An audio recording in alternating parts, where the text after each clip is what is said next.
Alright, so in today's damn, I'm like dry as fuck. Hold up. Alright, so today's video we're gonna be doing a little something a little bit different. You get what I'm saying? Basically, the other day, well, yesterday night, I watched The Matrix for the first time, and I wanted to kind of talk about it a little bit. It's basically gonna be kind of like a movie analysis, but I don't want to call it that really, but I'm gonna just say my thoughts on it because it was mind blowing and amazing. Well, it wasn't really mind blowing, but it just kind of connects me because a lot of the themes of that, at least what I took away from it, was a lot of the things that, you know, I was learning.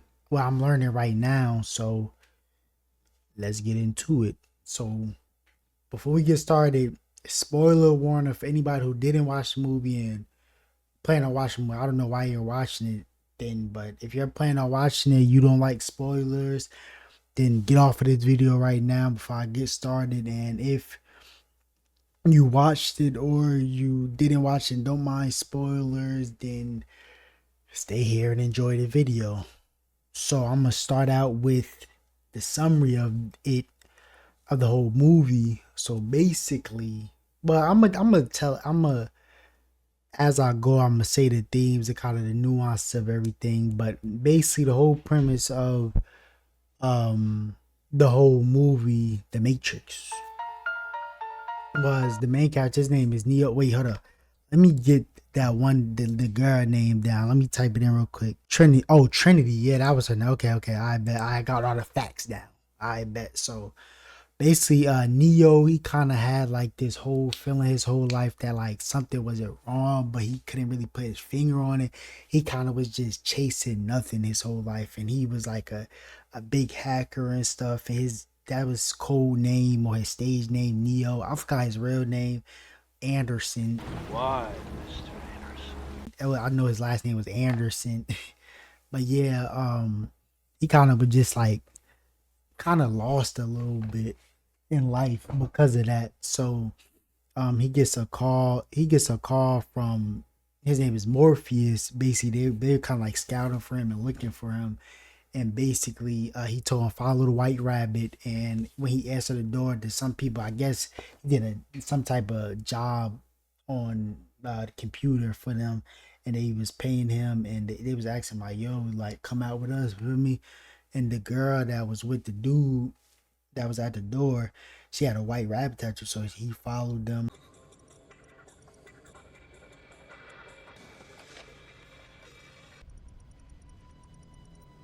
Oh, White Rabbit.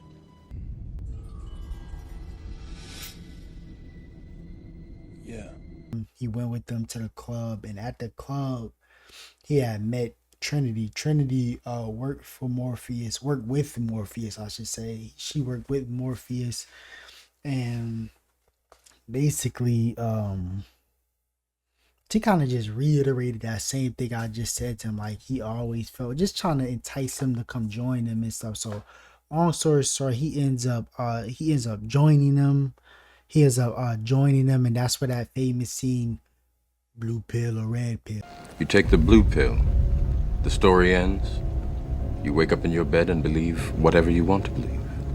You take the red pill, you stay in Wonderland, and I show you how deep the rabbit hole goes.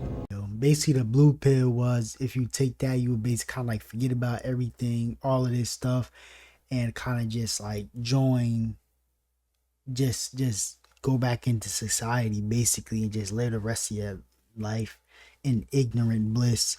And the red pill was, if you took it, you will learn the truth. So he decided to take it, and basically what had happened was he woke up in a pod, and the when he had woke up, this big ass machine basically just flushed him out of the pod. And then when he got flushed out of the pod, it's a ship that came and grabbed them, and it was Morpheus, Trinity, and their whole little crew.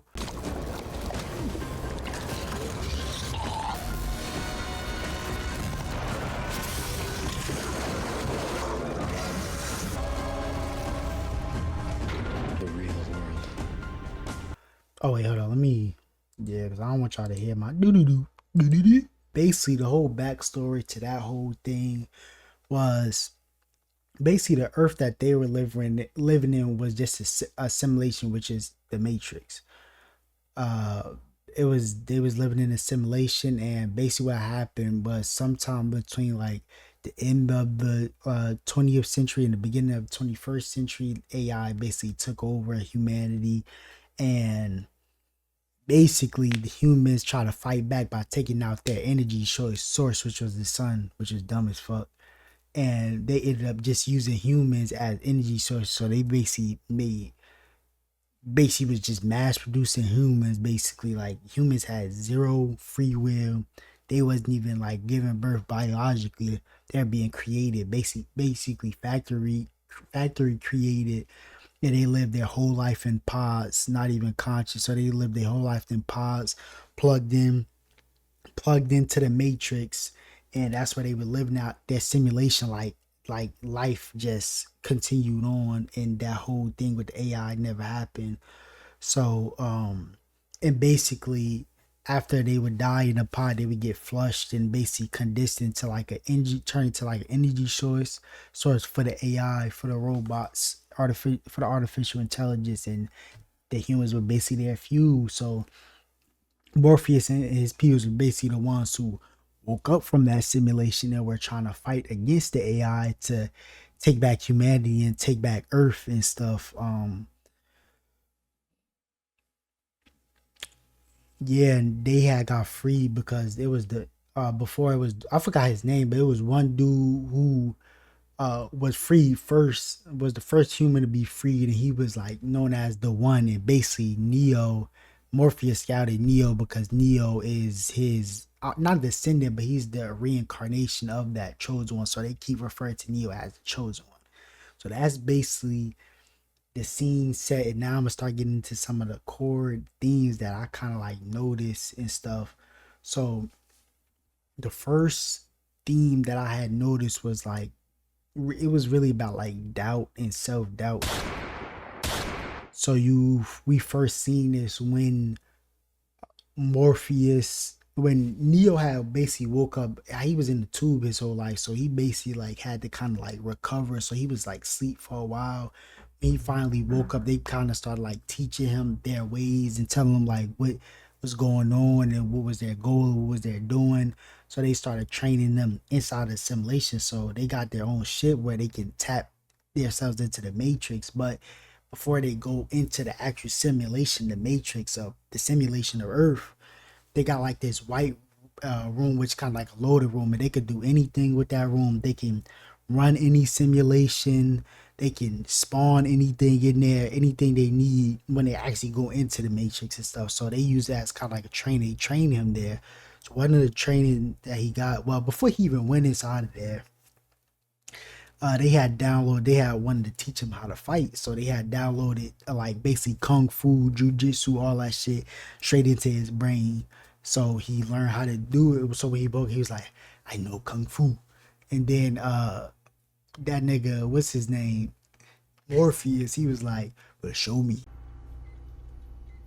Show me. So they loaded up a simulation of a dojo, and they were basically like fighting in there, boom boom boom.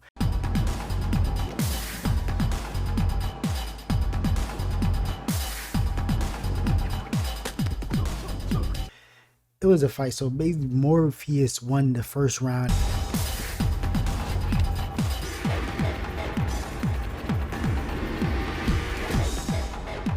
And Morpheus kind of like telling him like, like, this is not like normal reality. You fighting with the rules of normal reality and normal Earth when this is not that. And then on top of that, I beat you because it don't have nothing to do with like strength. It don't have nothing to do with nothing else. Like, this is a simulation.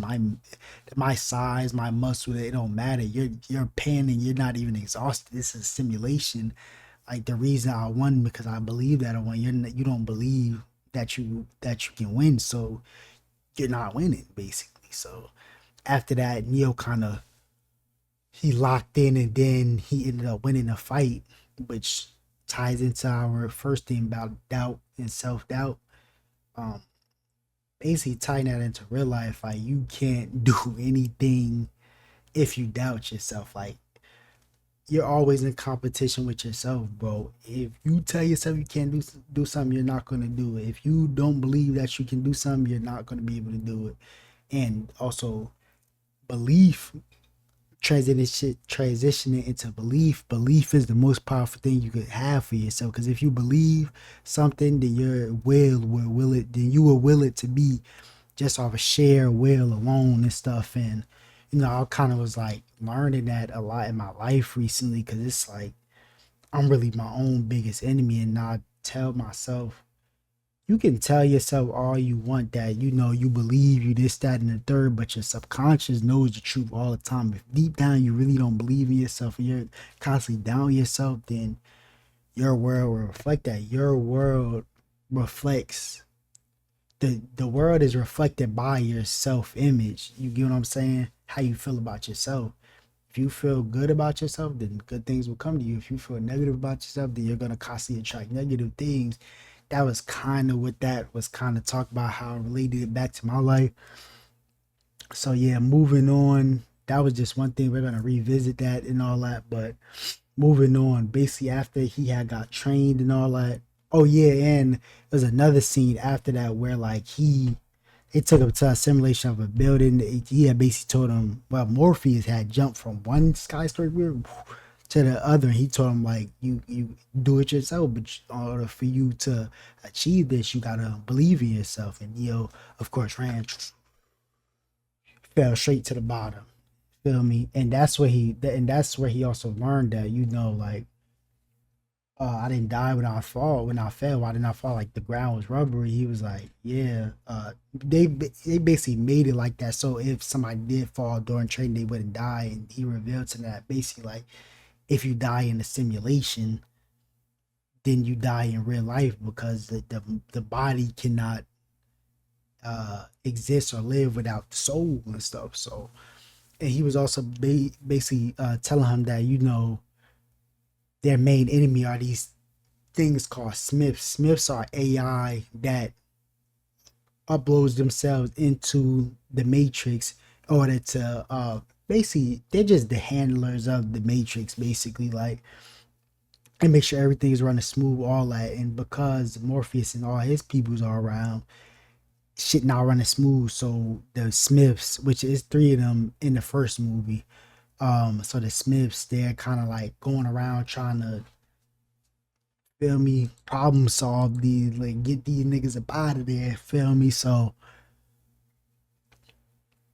he tells them that they're the enemies, and he also reveals that they can actually, when they're in a simulation, they can actually hijack the body of anybody in the simulation, because all the humans in the simulation, that's not their real bodies. It's just their consciousness inside of a program. So it's a program, so they can take it over, take control of their bodies, and feel me, do whatever.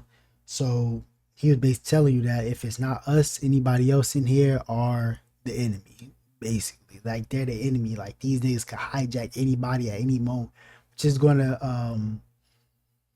come be important later on. And before I move on, my kind of thought process about that is like I kind of related, kind of like how how you sometimes you feel just like dazed.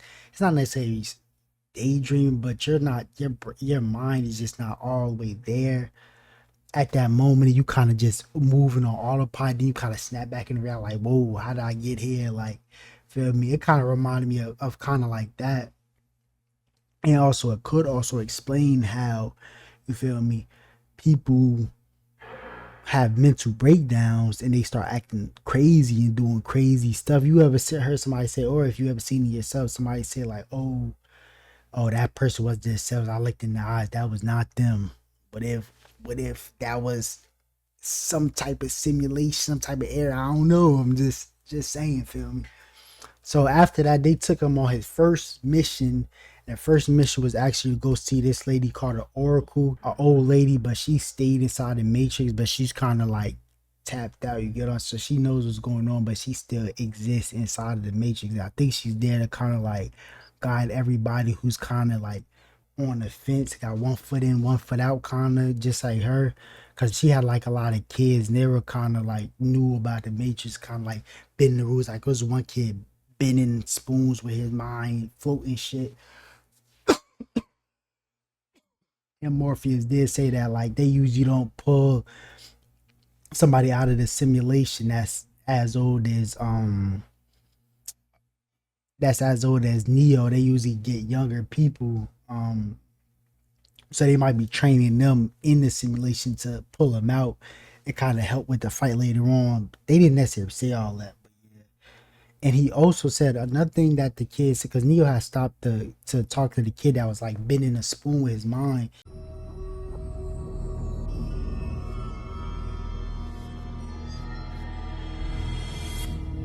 Do not try and bend the spoon. That's impossible. Instead, only try to realize the truth. What truth? There is no spoon. See that it is not the spoon that bends. It is only yourself. The kid was basically telling him like the spoon isn't bend. I'm not making the spoon bend. I'm actually the one that's bending. If you would see it, it's kind of easier to understand what I'm saying. But my headspace on that was kind of just like it was kind of lean back into what I said in the beginning. Like the universe works for you, not the other way around. Like if you will something to be, it will happen. Like it's not the other way around. You're not bending. You're not.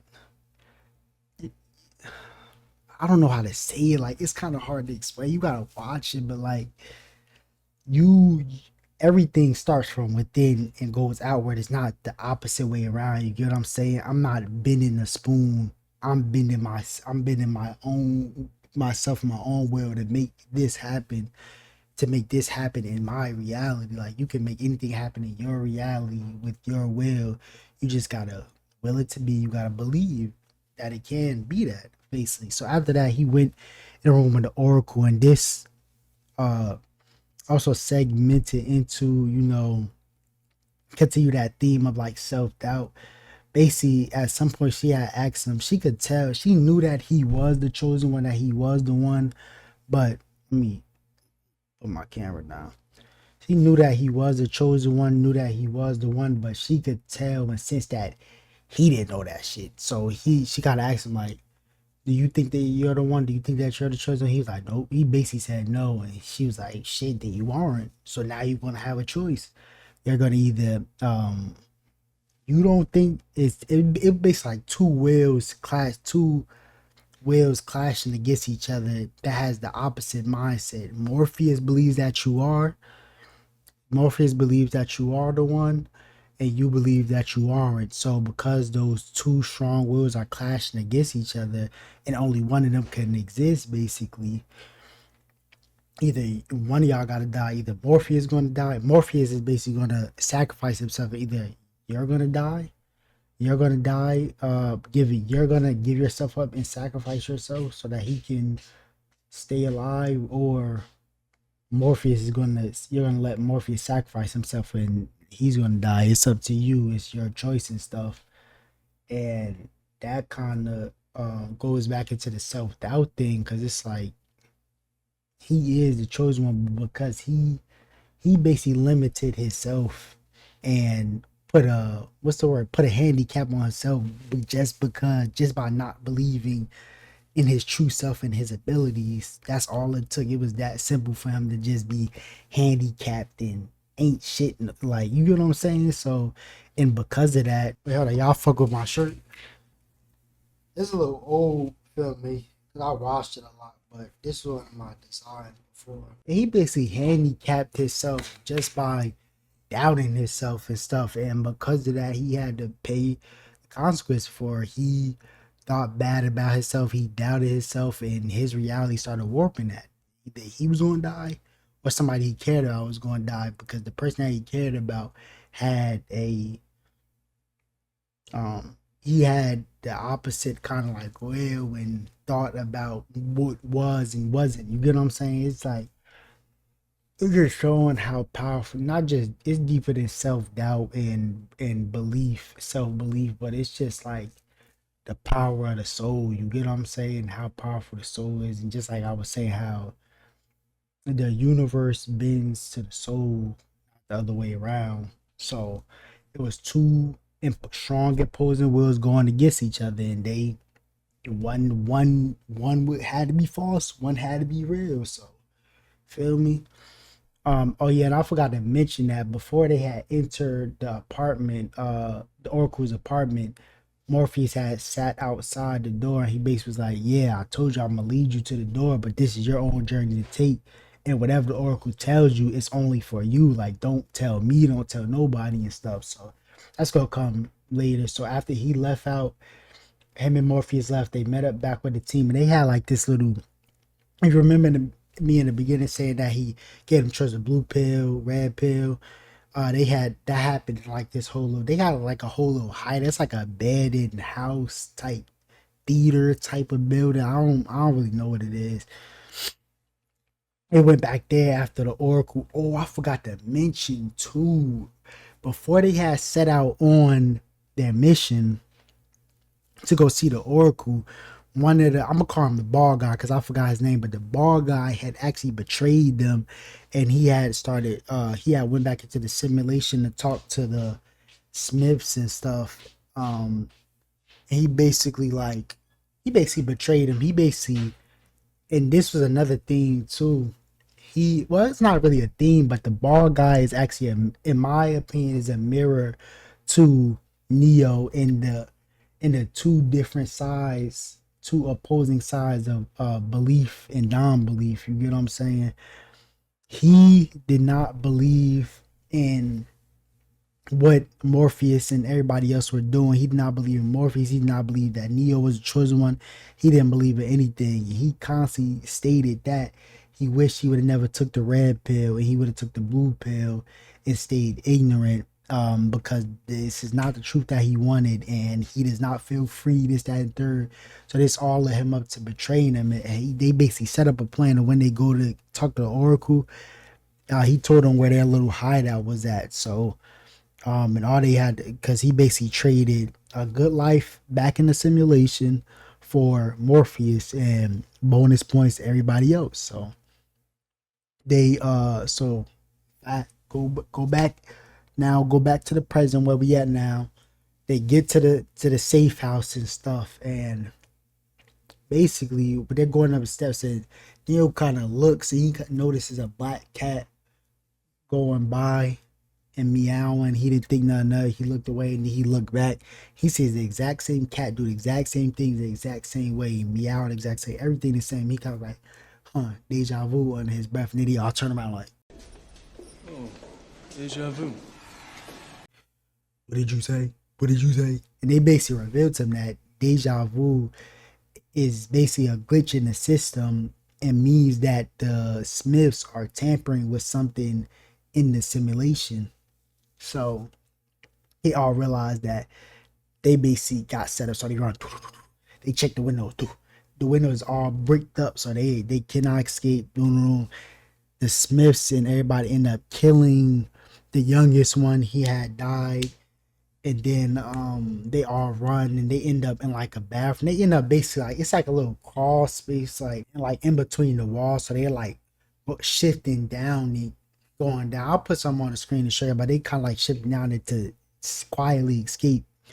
And while this is happening, the ball guy is in there with him, so they all shift down, do, and basically, some dust fell on the ball guy and shit, and he ended up sneezing, so they hear him, so they got caught, and basically, this is where Morpheus sacrifices. So at first they had grabbed Neo, but he had busted through the wall and then started fighting the Smiths and all like the police SWAT men that was there and stuff. And they told him to get Neo out of there because he's a chosen one. He gotta stay alive. So they end up going all the way down the thing, and when they end up in the basement. Basically, I forgot when exactly it happens, but the ball guy separates from the group. He escapes, and they left two people behind. They usually leave two people behind, which are the two brothers, the black brothers. And he calls them. He calls Albright. He basically tell them like, "Yo, like get me out of the simulation. Where's the exit? And the exits are basically like these telephones that spawn randomly around the area that they're in. So they take him to show him where the closest exit, and he gets to the exit. He gets back into the real world. He gets out of the Matrix, unplugs from the Matrix into the real world, and basically what happened was, like I said, he traded on them. So first he shot both of them, boom, boom, with this like electricity gun and shit. So boom, they both dropped that, boom, boom. Shit.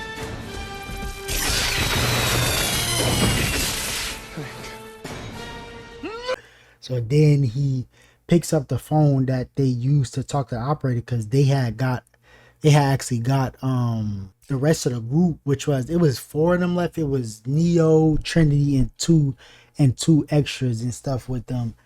And they got to the exit, to the other exit that the operator had told them about, and they're supposed to talk on the phone with the operator, but the bald dude ended up picking up. He just started going on this monologue, being creepy as hell. He unplugged the extra dude that was with him, boom, he dead.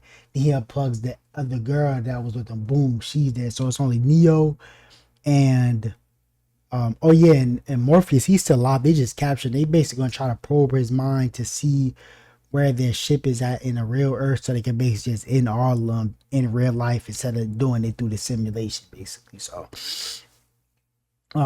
the ball dude is about to unplug Neo out of the Matrix, because, like I said, remember, if there's no soul, then the body cannot live. So, if your consciousness is in the simulation, it gets unplugged without logging out of the Matrix, then you're dead. So he about to unplug Neo, and then one of the twin brothers, the younger one, boom, he survived. Kills the nigga.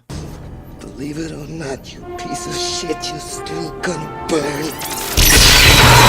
Kills the bald dude. So that's over, and he activates the exit again. So they pick up the phone. When the exit is activated, it's just a ringing phone. So they pick up the phone, boom. They both get out of there.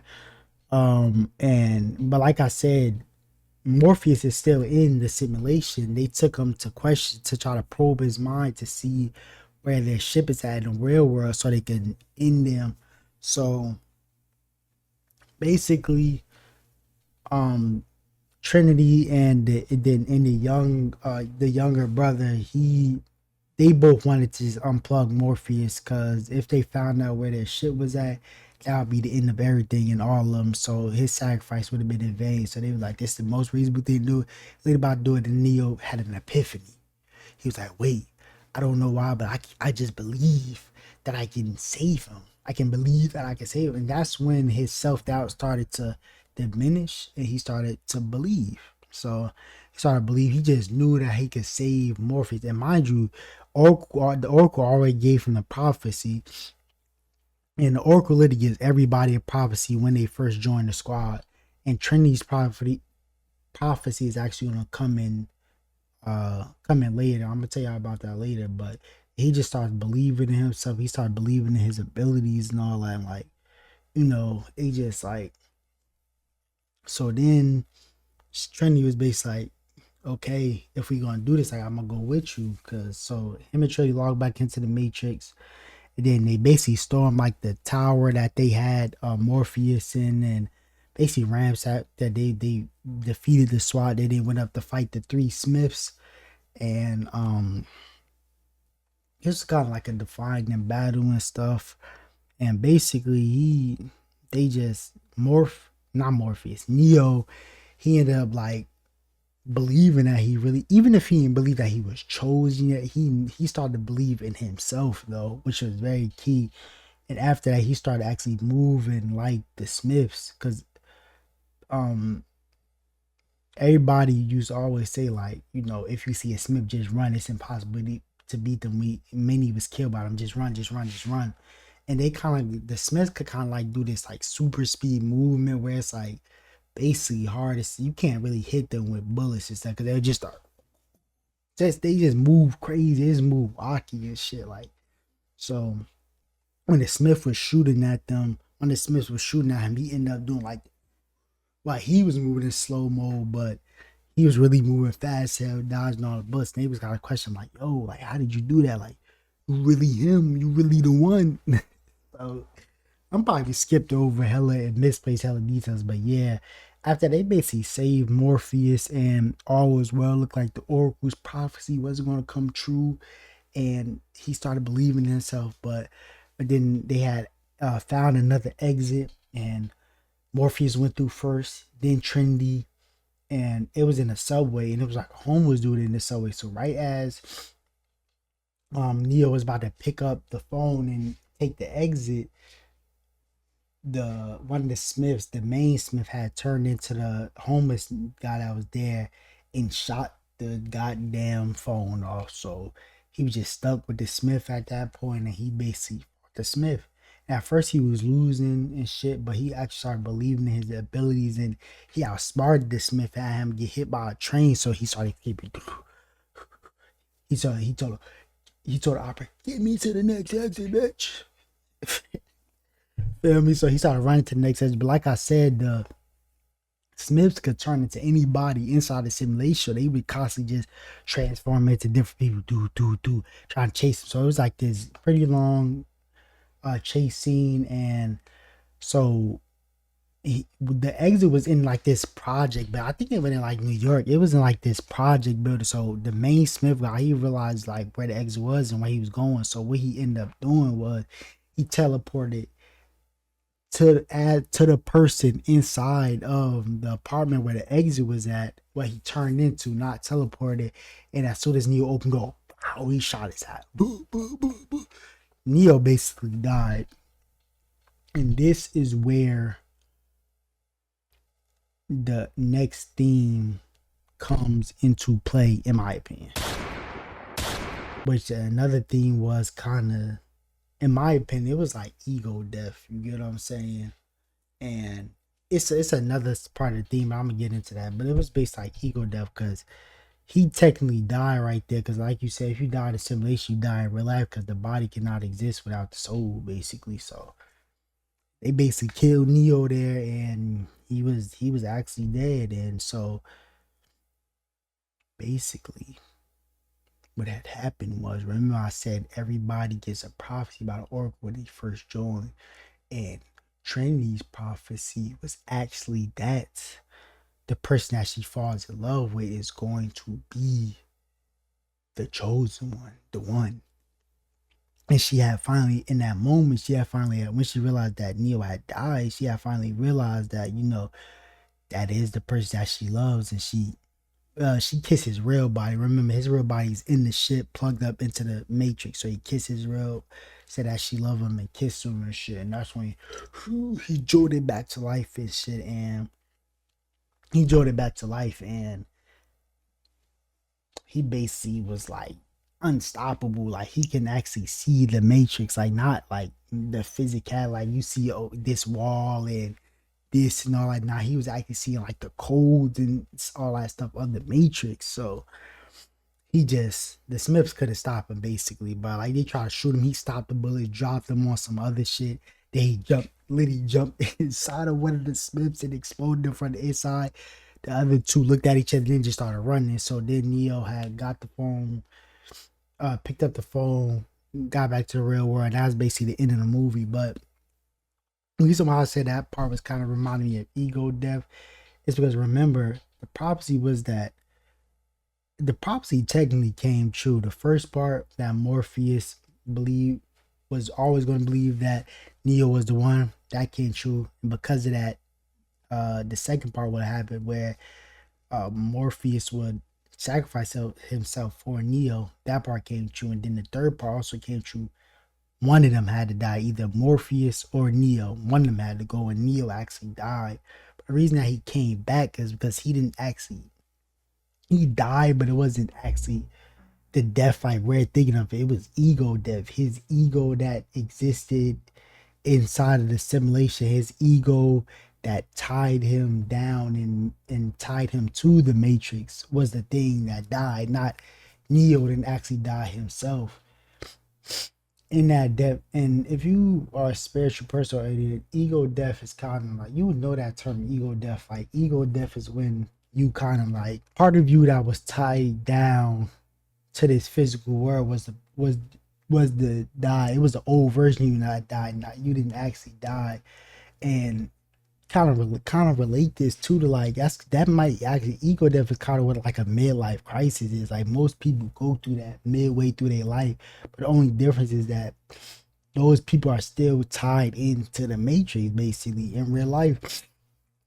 they're still like that ego dies, but the new version that gets reconstructed are it's still reconstructed in the eyes and tied to the rules of this world. You know what I mean? Like, and when he, but in a movie when Neo ego died and he was resurrected into his new version of himself, it was no longer tied to the mission. It was no longer tied or governed by the rules of the world and stuff. And he had fully stepped into um being that chosen one. And yes, it was, and that ego death was possible for two main reasons. The first reason was what we had talked about before, was belief and believing in yourself, willing things to be. He was revived and went through ego death because of that. And the second one was actually, I know this might be some corny shit on some not so fairy tale power of friendship shit, but I don't give a fuck. But it was because of fucking love. Love is the highest frequency that anybody can exist on. Anybody or anything can exist on.